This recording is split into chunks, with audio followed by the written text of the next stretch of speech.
campus. Thank you so much for being with us, Mr. Ahart. We appreciate it. Good morning. Good morning to you as well. I think what most people want to know is the school system prepared to open fully to have students at 50% capacity come back, or are you just uncomfortable with this? What was your reasoning for following those orders? Well, we had decided to open all virtually a few weeks before the school year started because of the prevailing COVID-19 conditions in Polk County, where most of our school district resides. We still feel like it's unsafe, and that the standards that the state put out to allow for all virtual learning are just unreasonably high. A 15 to 20% positivity rate in a community before you would limit in-person instruction just seems way out of the pale. What are you hearing from teachers and bus drivers when it comes to transportation and even the ability to get kids back to class? Well, that's a good question.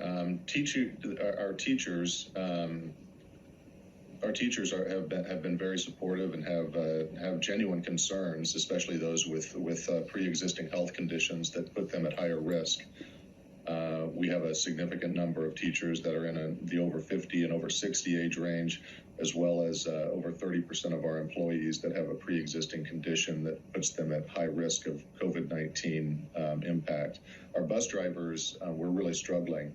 There's a shortage of bus drivers really all over the country, and we're beginning to lose bus drivers who are just fearful of coming into that close of contact with students, twice every route. And that happens twice a day. So that the transportation will be a serious challenge for us when we eventually do resume in-person learning. So when it comes to the state mandate to open schools face-to-face, you had said earlier, quote, it kind of feels like science versus politics. What politics do you believe are at play here?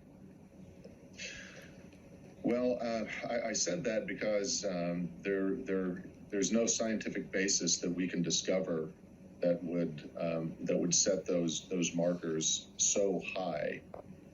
So there's that 15 to 20% positivity rate and a 10% absenteeism rate of students, not staff, but just students, due specifically to COVID-19. And if those conditions did exist, we've already had one preeminent epidemiologist say, even in court, that our house is on fire. So politics seems to be the only logical place where that could have come from. So I know you're waiting for the school board to respond to everything that's happened thus far, but since the judge had ordered had ruled that the state mandate be met and these kids go back to school, what does that mean for you and for the district, and how far are you willing to take it? Well, those are all very good questions and very much the questions of the moment for us. What the judge had ruled on was denying an injunction that, in essence, would have allowed us to stay all virtual until the judicial review that we petitioned for made it before the courts. And so we still don't have a date for that. And the board is considering an appeal to the Supreme Court of the denied injunction. So, clearly what's driving our actions is protecting the health and safety of our students, of our staff, of their families, and really the broader community. When we're open for business in Des Moines, Polk County has about, a little less than 500,000 people. And when Des Moines Public Schools is open for regular business, we have over 40,000 individuals going in and out of our buildings on a daily basis.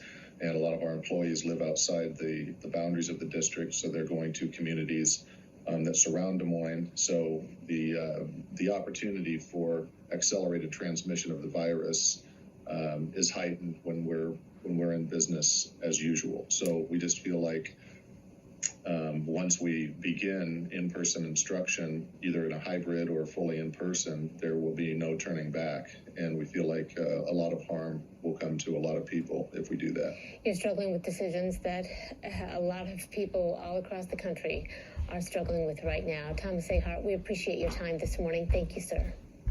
You bet. Thank you. Up next.